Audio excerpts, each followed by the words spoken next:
Hey friends, I hope that you're doing well. I hope last week Thanksgiving was just absolutely fantastic and that you got to enjoy some time with your family, maybe your friends, whatever you did. Maybe you didn't do anything but stay home and kind of isolate and all those good things. Whatever you did, I hope you did it to its fullest, and I hope that you just enjoyed the day. But more importantly, I hope that in this crazy time that you found something to be thankful for. And tonight we're progressively moving into the Christmas series, Christmas season. And so we might talk for the next few weeks, just different lessons and different things within the story. I know it's going to be a little bit redundant. I'm going to try to make it fresh and new because you're going to go ahead and you're going to be hearing the Christmas story a lot probably. And so we'll do what we can. But hey, I just want to challenge you because something kind of resonated with me over the Gospels, that Luke is only 24 chapters.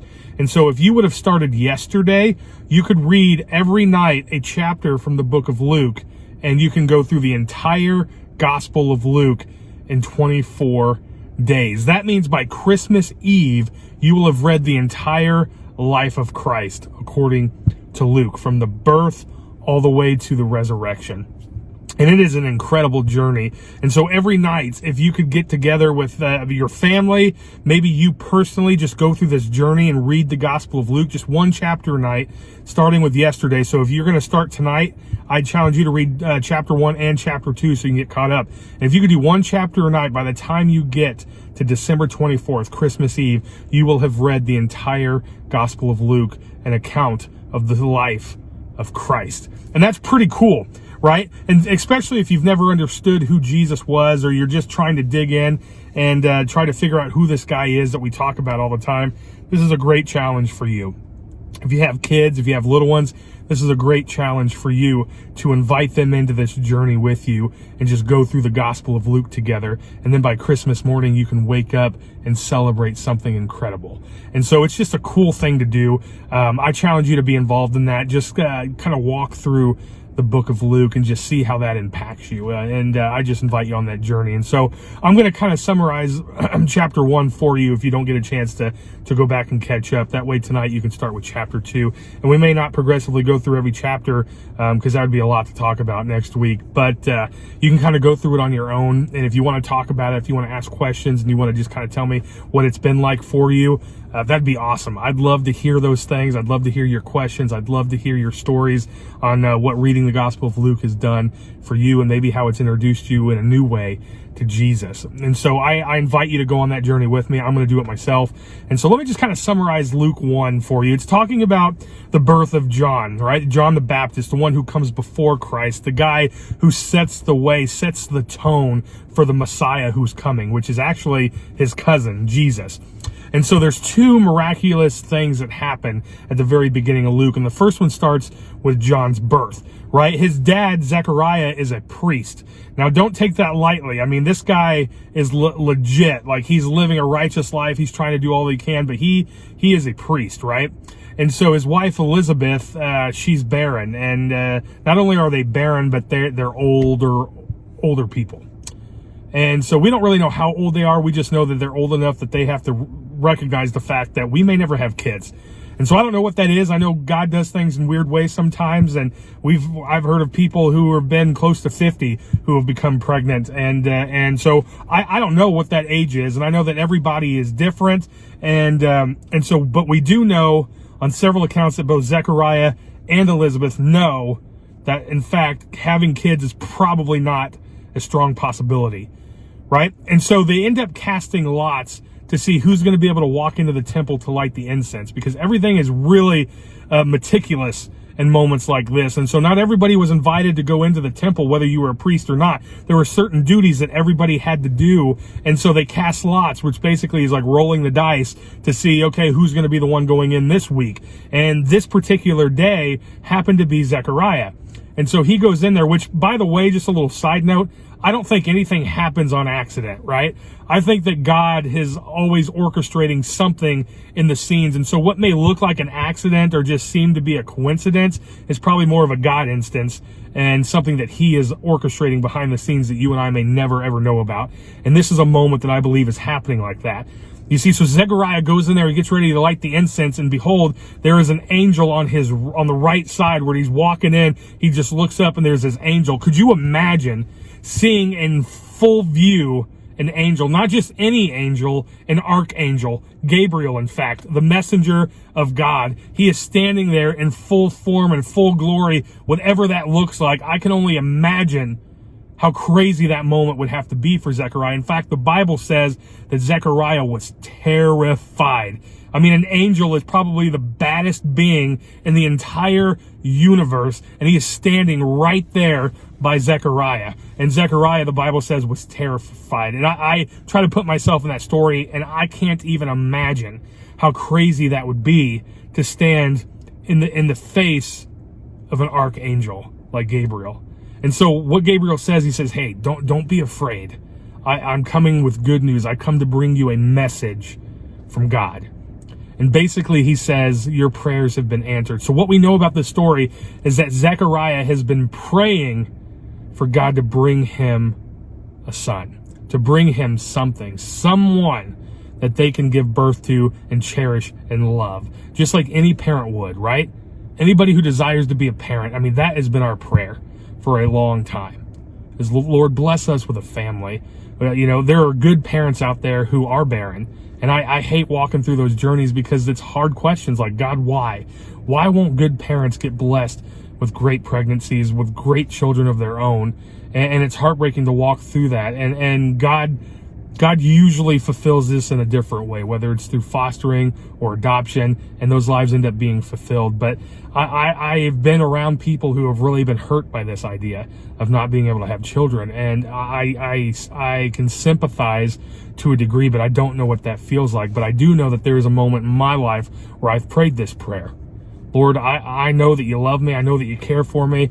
I'm not sure if we're ever going to have children, but Lord, you do. And so I just put my faith in that. And here's what gets me about this story in Luke chapter 1, is that even though Zechariah has been praying this prayer, somewhere deep down inside, he didn't believe it. Somewhere deep down inside of his soul, somewhere in a dark place, there was this doubt. And even though he prayed, which James talks about this, James talks about praying and doubting and all that stuff. This is Zechariah in a nutshell. He's praying to God, asking God for lineage, asking God for a son, someone to carry his name, someone to carry the priesthood. And it just seems like every time there's an opportunity, it fails. And so Zechariah is walking into the temple, getting ready to light an incense. Boom, Gabriel standing right there in all of his glory. And petrified as Zechariah was, Gabriel says, don't be afraid. I come to bring you news. You and your wife who can't have children are about to have children. You're about to give birth to a son. And Zechariah looks into his doubt, and that overcomes him. And he says, how can it be, for we're older people? My wife is barren. And then all of a sudden, Gabriel says, because you didn't believe, now you can't speak again until he is born. I mean, now I'm paraphrasing this, by the way. Your text may be a little bit different, but in a nutshell, that's what it says. And so Zechariah comes out of the temple, and obviously something has happened, and an encounter has happened, and the people around are starting to look at Zechariah, and they're like, obviously there's an experience that took place in there. We have no clue what just happened, and Zechariah can't speak. And so he's trying to do different. This is probably where American Sign Language came into a factor. I'm just kidding, obviously. But he's starting to sign, trying to play charades with his words to people because he can't physically speak to them. And this experience just kind of goes beyond what he has experienced. And I started thinking about this whole story, and it got me wondering about us and how we look at prayer and how we look at our life with God. And every season after Thanksgiving, it seems like everyone takes time to decorate their houses, to set up a Christmas tree, to put the lights up, to do all this stuff to help us remember that we are to celebrate the birth of Christ. But yet somewhere deep down inside of us is a darkness that is telling us, do you really believe what all this is about? Or are you just setting up because you want to beat your neighbor in the light contest? Or are you only setting up because you want the kids to believe in Santa Claus? Or are you only setting all this up to play this image, to look this part, but yet deep down inside you've been praying for years and years about something to take place, and it just seems like God is silent? And so then all of a sudden God says, you know what? I'm ready to bless you because I have what you're already searching for. And when that blessing comes, we don't even look at it as a blessing. We just kind of shrug at it and like, well, this is, and we almost find an excuse for why we don't believe.